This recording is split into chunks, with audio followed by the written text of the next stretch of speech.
Эмбүк төллүүлж байна. Аялагч муурын тэмдэглэл. Зохиолч Хиро Арикава.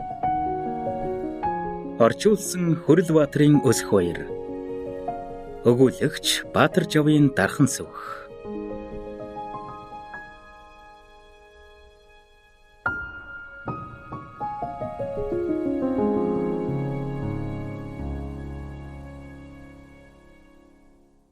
Эхлэл. Нэр үгүй муур. Би бол муур. Одоогоор надад нэр алга. Манай улсад яг ингэж хэлж байсан нэгэн алдартай муур бий. Тэр муур хичнээн агуу байсныг мэдэхгүйч нэртэй болох тухайд би түүнээс төрүүлсэн. Оногдсон нэр минь надад таалагдах эсвэл тусдаа хэрэг. Учир нь тэр нэр миний хүйсэд тохирохгүйгээр үл барам би чинь эр муур шүү дээ. 5 жилийн урд буюу намайг нас бий гүйцэхжил энэ нэрийг өгсөн юм. Тэр үед би нэгэн орон сууцны зогсоолдох мөнгөлөг фургоны хөдөлгүүрийн таган дээр унтдаг байлаа. Яагаад тэнд гэж үү? Тэндээс хэнд ч хөөгдсөн удаагүй юм. Угтаа хүмүүс гэдэг хоёр хөл дээрээ явагч авраг том бичнүүд боловч ихэрхүүг нь яана. Тэд байгалийн гамшигт машина зүгээр л ил орхидог мөртөө дээр нь хэдхэн тавхай мөр будаг сэлт үлдэхээр л галзуурах шахдагсан. Ямар тач тэр мөнгөлөг фургоны капот миний унтах дуртай газар. Өвлийн цагт нарны элчинд бүлээдсэн тэр хэсэг үдийн нойр авахад яг л тохирсон дулаан хэвтэр байлаа. Би тэндээ хавар эртэл сууршиж 4 улирлын нэгэн хүрдийг илээж чадсан бэлээ. Нэгэн өдөр бие хомин зүүрмэглэж хэвдтэл гинэтхэн хэний ч юм халуу цоргисон харц халуу төөнтөл ширтгийг мэдрэв. Би нүдэ арайхийн хагас нээвэл өндөр туранхай залуу нүдэ ониилгоод миний хэвтэж байгаа зүгт шинжлэх мэт ажин зогсно. Чи үргэлж энд унтах юм а? Гэж тэр асуув. Тэглээгээд чамд хэрэг мундаад байна уу? Чи үнэхээр эгдүүтэй тэрийгэ мэдэх үү? Ярьцгаадаг л юм. Чамайг ганц илчих үү? Үгүй баярлалаа. Би урд сарвуугаараа агаарт зөөлөн далайж түүн рүү найрсаг атлаа заналтай дохио үзүүлв. Сүрхий харамч амтан бэ гэд тэр залуу нүүр амаа үрчилгэв. За байц. Чамайг унтаж байтал чинь ирээд учир зүггүй л илээд байвал чамд таатай санагдах уу? Чамайг илснийхэн төлөө хариу барих хэрэгтэй юм байна тийм үү? Хурдан сэтгэдэг залуу байна. Яг тийм. Нойр хугасалсны төлөө заавал хариу нэгэх ёстой. Төдөлгүй гялгар уут шажигнах чимээ сонсдоход би толгоо өндийлгэлөө. Залуугийн гар гялгар уут руугаа орох шиг болов. Мууранд өгчгөөр олигтой юм аваагүй бололтой. Зүгээр дээ залуу минь. Гуйлагчин муур голомт голдгүй юм. Наад уутнаас чинь цохойж байгаа хатаасан далайн хясаа харин тажгүй харагдаж байна шүү. Би уутнаас цохойх амттныг очиж үнэрлэв. Өнөөх залуу яж тойхон инээмсэглээд хуруугаараа миний толгоон дээр зөөлөн товшиж билээ. Хөөй, хэтэрхий ярах хэрэггүй шүү. Наадхыг чинь идэж болохгүй муур минь. Хэтэрхий халуун ногоотой гэж тэр хэлв. Халуун ногоотой гин шүү. Над шиг өлсгөлэн золбон муур эрүүл мэндтэй санаа зовж суудаг гэж бодоо юу? Яг одоо л ходоод руугаа ямар нэгэн зүйл шидэд авах нь миний нэн тэргүүний зорилт. Эцэст нь өнөөх залуу хавчуурхтай талхнаас шарсан дахианы мах сугалж аваад гаднах бүрхүүлийн хуулж цул махыг алган дээрээ тавиад над руу сунгав. Чиний гар дээрээс шууд идэх хэрэггүй. Тэгснээрээ надтай додонсож чадна гэж санаа юу? Би тийм амар амтан биш шүү. Гэхдээ шинхэн мах идэх боломж тэр бүр олдохгүй. Дээр нь нэлээд шүүслэг харагдах чинь. За яах вэ? Багахан буулт хийхээс намайг дахианы махыг зажлан идэх цуур түүний хуруунууд ирүүн доороос минь гулссаар чихний ард хөрлөө. Тэр намайг зөөлөн маажв. Уг нь хооллуулж байгаа хүнтэй ганц хором хөрхийг зөвшөөрч болохч энэ залуу сүрхий овжин юм. Хэрв надад дахиад хідэн хэрчим өгвөл ирүүн дороо маажуулахыг ч зөвшөөрч магад. Би хацраа түүний гарт үрлээ. Залуу инээмсэглээд сэндвичнийхээ нөгөө тал дахь махыг гаргаж гаднах талхыг хуулж дахиад өглөө. Уг нь тэр талхыг ч бас идэхэд татгалзах юмгүй. Тэгвэл илүү цадах ч юм билүү гэж түүнд хэлмээр санагдав. Хоолны хариу болгон өөрийгөө түүнд олигтойхон илүүлэх боломж олгосон ч одоо дэлгүүр хаахт өгчээ. Урд сарвууга өргөн түүнийг явахыг дохих гэтэл залуу "За, дараа уулзъя" гэлээ. Тэр гараа татаж яваад орон сууцны шатаар өгсөн холдов. Бидний анхны уулзалт ийм л байсан юм. Харин тэр надад нэр өгөх хүртэл дахиад багахан хугацаа орсон билээ. Тэр мөчөөс хойш шөнө бүр мөнгөлөг фургоны доор муурын хуурай хоол байх болов. Арын дугуйных нь яг хойд талд нэг атга дүүрэн буюу надтай бол элбэгхэн под хийчгээр хоол. Хэрв залууг хоол авчрах үед би байлцаж таарвал тэр намайг элж эрхлүүлэх цаг өөртөө гаргаад авнаа.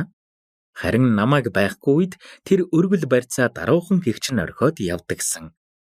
Заримдаа өөр муур амжиж ирээд хоолыг минь идчихсэн байх. Эсвэл залуу ирэхгүй өнжиж би өглөө болтол хоол гордон гіврэх үеч гарна. Гэхдээ өдрийн нэг удаагийн хоолоо бол түүнд бүрэн даатгаж болохоор хүмүүс гэдэг тогт бүргүй ус бүрэн итгэж үл болно. Гудамжинд толгой хоргодох золбин муурны амьд үлдэх гол уран чадвар болвоос өчнөн олон харилцаа холбоо тогтоох сэтгэл зүрхийн эзэмтгэд оршдог юм. Бид хоёр бийсээ дотнчлан ойлгох төвшөнд хүрсэн байлаа. Гэвч харилцаа яг нэг таатай мөчөд эртэл хувь тавилан ховсон өөрчлөхийг хүсчээ. Тэр хувь тавилан тамийн гэмээр өвдөлтийг дагуулсан юм. Нэгэн шүн зам хөндлөн гарч явтал машины гэрэл гинэтхэн нүд гэл болов. Би зугдах байхаа олж ядах зур машины чарлсан дууд дохио хангинлаа. Яг тэр мөчтөл бүх юм буруугаар эргэсэн. Цочмог чимээнд мэгдсэн бибээр ганцхан хором саатаж үсэрхийг завдтал тас. Машин намайг мөргөж би агаарт шидэгдлээ. Би замын хажуугийн бутан дотор унлаа. Бийг нэвтлэн ирэх тэр өвдөлт урд хизээч мэдэрч байгаагүй тийм аимшигтай санж. Гэлээж би амьд. Босох гэж оролдохдоо хараал урсхан бүр бархирч орхив. Баруун хойд хөлмөн байж ядтал зовирлно. Би шархаа долоохоор газарт суун дээд бие эргүүлтэл бурхан минь яс цухиж харагдав. Хазуулсан шарх зүсүүлсэн сорвиг бол хилээрээ долоогоод л эмчилчихдэг. Харин энэ миний хэрэгс хэтэрчээ. Тэр гайт өвдөлт шимчигнэн логшгүй хөлөөс минь цухих яс би энд байна гэх шиг. Одоо би яах вэ? Юу хийж чадах вүлээ? Надад нэгэн туслаач. Гэвч энэ бодол бол монхоглол. Золбин муурт хэн туслана гэж. Тэгтэл шүн бүр надад хоол үлдээдэг мөнөх залуу санаанд оров шүү. Тэр тусалж юуны магад? Яагаад ийм бодол толгойд орж ирснийг мэдэхгүй юм. Бид тэгтлээ ойртой билүү? Би түүний өргөл барьцанд талархаж хаа нэг л илүүлсэн шүү дээ. Гэхдээ оролдоод үзэхэд илүүдэхгүй. Ясан цухайсан баруун хойд хөлөөж хэрсээр явган хүний замаар хөдөллөө. Тэсхүүе нэм бэрх. Дахиад ганц салхам чадашгүй. Хэдэнтэй тэсгэл алдран ойчив. Намайг фургондоо хүрэхэд үүр хаяарч байлаа. Үнэхээр дахиад ганц алхмын газар үл барагдана. Ингээд өнгөрчөө гэж бодогдно. Үлдсэн бүгтийнхээгээр ориллоо. Яа. Хоолоо минь сөйтөл би дахин орлов. Үннийг хэлэхэд ингэж хашгирах нь өөрөө намайг өхүүлэх шиг. Яг тэрхэн мөчөд орон сууцны шатнаас хөлийн чимээ дуулдав. Дээшээ харвал өнөөх залуу байлаа. Чамаагч мөн л болов уу гэж бодлоо. Тэр намайг ойроос хараад царайн цонхиж орхив. Юу тохиох нь энэ вэ? Машинд дайруулчихсан хэрэг үү? Хэлэхэд ичмээрч би алдчихлаа. Өвдөж байна уу? Тийм байхаа. Ийм ядаргаатай асуултаа одоо болж үз. Шаргацсан муурыг өрөвдөх сэтгэл алгуу. Чи цөхөрч гүйдсэн шиг орилж нойрноос минь сэрээсэн. Намайг дуудсан юм уу муур минь? Тийм. Арга барагдан чамайг дуудсан. Гэхдээ чи ирэх гэж даан чудлаа. Чамд тусалж чадна гэж бодоо юу? Тийм л байх та Шерлок минь. Гэтэл өнөөх залуу чинь нос нулимс болоод ирэв. Тэр ягаад уйлчихв? Намайг ингэж санаад ирсэнд чинь баярлалаа. Муурнууд хүн шиг уйлдаггүй. Гэхдээ нулимс унахсны учрыг бол би гадарлаж байв. За одоо нэг юм хийх үү? Би энэ өвдөлтийг дахиад удаан тэсэж хүчрэхгүй. Зүгээр. Одоо бүх зүйл сайхан болноо. Залуу намайг зөөлөн альчуур дэвссэн цаасан хайрцагт аяархан хэвтүүлээд мөнгөлөг фургооныхон урд суудалд тавилаа. Бид мал эмнэлэг рүү явлаа. Надад бол дэлхийн хамгийн аимшигтай газар учраас энэ тухай ярмааргүй байна.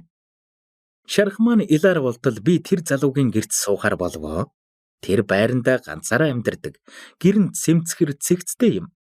Угаалгын өрөөний хажууд надад зориулж ээлжтэй хайрцаг, галтгоондоо хоол, усны аягч тавьж өглөө. Харагддгаасаа би чинь нэлээн угаалаг соёлтой муур тул бие засах газраа дорн сурч, шалан дээр нь ганц ч удаа шээс дусаасангүй. Энд хомсаа бүү ирэл гэвэл би тэр газраас холдож чадна. Хан улан хаалганы хүрээ хориотой байсан тул би тавилга хевсэн дээр нь хомсаа ирэлдэг болов. Ер нь бол тэр надад тавилга хевс хоёр хориотой гэж онцолж хэлээгүй. Жаахан доромчхон харагдвал нь даруй ухамсарлаж юу нь бүр мөсөн хориотой, юу нь болно гэдгийг үнрээр нь мэдчихдэг тийм л муур. Өөрөөр хэлбэл тавилга болон хевс бол бүр мөсөн хориотой бусаа гэсэн үг. Ойдол тавиулж яс бэгчих хүртэл 2 сар орчим болсон биз? Энэ хугацаанд би залуугийн нэрийг мэдэж авлаа. Сатору Мияваки. Сатору намайг чи муургой гэдэл тухайн үеийнхэн ааш авирт таацуулан элдвэр дууддаг байв. Тэр үед би нэргүй байсан тул үнийг ойлгож болно. Ер нь бол надад нэр байлаач Сатору миний хэлийг ойлгохгүй учраас би түүнд хэлж чадахгүй байх. Хүмүүс зөвхөн биеэл ойлгодог нь дэндүү тоогүй. Амьтад тэднээс хавьгүй олон хэл мэддэг гэдгийг та мэдэх үү? Намайг гадаа гарахыг хүсэх болгонд Сатору тухай үрчилгэн ятгахыг оролддог байв. Хэрв чи гарчихвал дахиж хизээч ирэхгүй бол яана. Жаахан төвччих муур минь. Бүр мөсөн эдэгтлээл хүлээчих. Чи насан туршдаа хөлдөө ойдолтой явахыг хүсэхгүй байгаа биз дээ? Тэр үед би алхаж чадахтайгаа болсон байлаа. Өвдөлт арилаагүй ч Саторугийн тэр царайг хараад 2 сарын турш гэрийн хорионд байхыг твдсэн юм. Үнэн дээр ажигтай талын тооцоолсон хэрэг. Гараад нэг мууртай үзэлцэх болдог.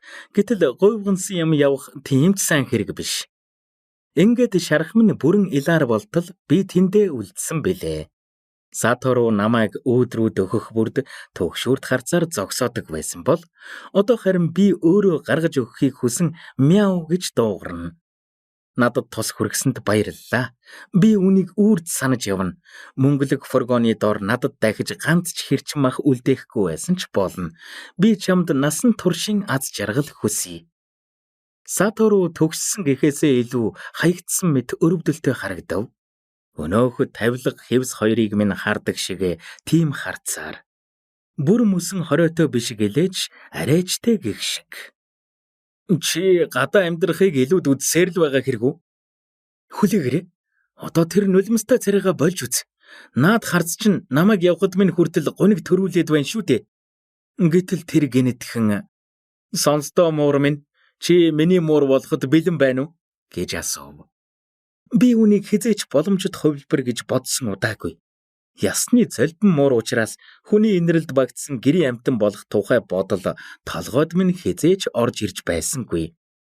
Миний төлөвлөгөө бол зүгээр л эдэгтлээ түүгээр асруулад шарах минь анихад арилаад өгөх.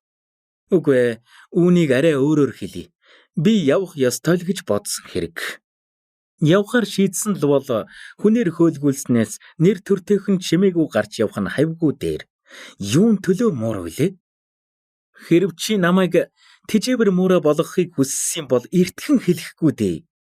Саторугийн дурамжхан нээж өгсөн хаалгаар би сэмхэн цухилаа. Тэгээд эргэж харан түүн рүү ганц мяу гэж дуугарав. За, явлаа юу? Хүн гэхэд Сатору муурны хэлийг гайхалтай мэдэрдэг бөгөөд миний юу хэлэх гээд байгааг ойлгох шиг болов. Тэр хэсэг гайхаж зогссноо миний араас гадагш гарлаа. Сар туяарсан тунгалаг шөнө байсан бөгөөд хот даяар анир гүмд омбжээ. Үсрэх чадвараа эргүүлэн авсантаа баяр алдаж мөнгөлөг фургооны капот руу хариж дараа нь газарт буун хэсэг өнхөрч хумсаа ирлэв. Тэгтэл нэг машин хажуугаар өнгөрөхөд сүүл минь байдгаараа босов шүү. Дахиад дайруулчихвыг их айдас цусанд минь шингэчихсэн хэрэг. Өөрийн мэдлгүй Саторогийн өмдний араар орж нуугдтал тэр дээрээс инээмсэглэн ширтэж байлаа. Би Саторотой хамт ойр орчмоо нэг тойрчхоод байрандаа эргэж ирэв. Хоёр давхрын шат руу орох хаалганы өмнө зогсоод мяу гэж дуугарлаа. Хаалгаа нэ. Саторо руу дээш харвал тэр өнөөхөл нулимс мэлтэлзүүлэн мишээсэн төрхтэйгөө үзэгдэв. Тэгэхэр чи эргэж ирэхийг хүссэн байх нэ муургай. Тийм ээ, тийм болохоор нээлтээ. Тэгвэл чи миний муур болох юм уу? За яах вэ?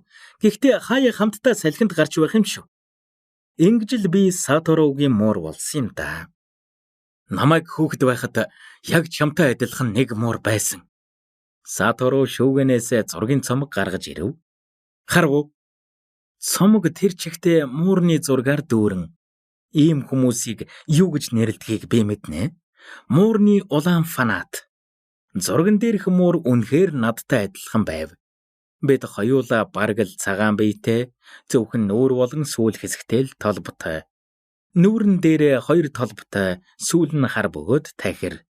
Ганц ялгаа нь сүүлний тахирлсан өнцгөн л өөр юм.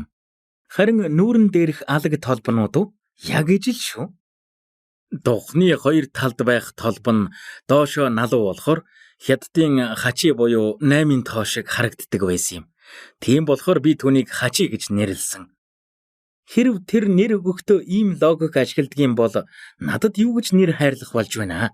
Хачи буюу 8-ын дараа уг нь Q буюу 9 баймаар хэрв тэр энэ нэрийг сонгвол яана? Нана гэвэл ямар вэ? Юу? Тэр тоо хасаад эхлэв үү? Үүнийг л таамагласангүй. Сүүлний чинь тахир нь хаачигийнхаас эсрэг зүгт байна. Дээрээс нь харвал яг л Нана буюу 7-гийн тоо шиг байна шүү дээ. Тэр одоо миний сүүлний тухай яриад байх шиг байна. Байз, Нана гэдэг чинь охины нэр биш үү? Би чинь жинхэнэ халуун цуст ир муур. Эн чинь юу гих чинь хачин логик вэ? Чэжгсэн дуртай байгаа биз дээ Нана. Эн чинь азтай нэр шүү. Азтай 7 гэдэг дээ. Намайг мяу гэтэл Саторо нүдэ онилгоод ирүүн дороос минь маажив. Нэр чинь таалагдж байна уу? Үгүй. Гэхдээ ирүү маажиж байхдаа ингэж асуух чинь шудраг бус хэрэг. Өөрийн мэдлгүй л хүрхэрч орхив. Тэгвэл таалагдж тийм үү? Сайхан хэрэг. Би чамд таалагдаагүй гэж хэлээд байна шүү дээ. Эцэст нь би энэ алдааг засах боломжоо алдаж орхисон юм. Ер нь муур бээр юу ч хийж чадах байлээ дээ. Тэр намайг илээд л байсан шүү дээ. Ингээд л би Нана болсон юм. Одоо бид нүүх хэрэгтэй болох нэ, тийм үү? Байрны эзэн нь гэртээ амтан тэжээхийг зөвшөөрдгөө байсан ч намайг хөл дээрээ бостол түр байлгахыг онцгойлон зөвшөөрсөн аж. Ингээд Саторо ганц муурны төлөө төчнөөн ажил удаж надтай хамт хотын нөгөө хэсэг рүү нөөв. Ганц муураас болж ингэж их зардал чирэгдэл болон нүүж байгааг нь харахад за муур вэж ийм юм ярих нь хаашаа ч юм. Гэхдээ тэр үнэхээр л галзуу муурчин. Бидний шинэ амьдрал ийм эхэлсэн бэлээ. Саторо мууранд байж болох хамгийн төгс хамтран амьдрагч байсан бол би ч бас хүнд байж болох хамгийн төгс өрөөний хамтрагч нь байв. Өнгөрсөн 5 жилийн хугацаанд бид үнэхээр сайхан ойлголцож ирлээ. Хүнээр бол би одоо эдэр насан дээрээ. Харин Саторо 30 гарсан тул тэрч бас эд үедээ яваа гэсэн үг. Нэгэн өдөр Саторо гэмссэн янзаар толгойг минь зөөлөн илэв. Нана уучлаарай. Зүгээр санаа зовлтгүй. Ийм зүйл болсонд үнэхээр харамсалтай байна. Тайлбарлах хэрэггүй. Би альвааг дорн ойлгодог. Би чамайг явуулна гэж хизээч бодож байсангүй. Хүний ч вэ, муурын ч вэ амьдрал гэдэг санснаар болох биш. Хэрэг би Саторотой хамт амьдрахаа болвол 5 жилийн өмнөх шигээл болно гэсэн үг. Яг л хөлийн минь яс цохойж гарч хаад байсан тэр үе шиг. Бид салах ёс гүйцэтгээд би гудамжны амьдралдаа эргэн орлоо гэхэд энэ тийм ч сүртэй юм биш. Маргааш гихтэл би залбин муурын дүрдээ төвггүйхэн хувирчихна. Надад алдах юм байх биш. Зөвхөн Нана гэдэг нэр Саторотой хамт өнгөрүүлсэн 5 жил л үлдэнэ. Тийм болохоор найз минь ингэтэл бараагаад яахав. Муурнууд ер нь юу ч тохиолсон дуугүйхэн л хүлээн авдаг болсон. Гагцхүү тэр шөнө хөлөө хугалж хаад Саторуг сансан минь л ганц онцгой тохиолдол байсан юм. За, явах уу? Сатору намайг хаанигтээ дагуулж явахыг хүсэх бололтой. Түүнийг торны хаалга нээхэд би элдв ааш гаргалгүй дотгош орлоо. Түүнтэй хамт амьдарсан 5 жилийн хугацаанд би үргэлж ухаалаг муур байсаар ирсэн. Жишээ нь миний хамгийн дургүй газар болох малын эмнэлэг рүү авч явхад ч би хизээж орилж хашгирсан нь үгүй. За тэгье, явцгаая. Түүний өрөөний хамтрагчийн хуваар би төгс муур байсан юм чинь одоо түүний энэ хийхийг хүсээд байгаа аялалд нь ч бас төгс хань байх хэрэгтэй болов уу? Сатору намайг торонд хийж барьсаар мөнгөлөг фургондоо суулаа.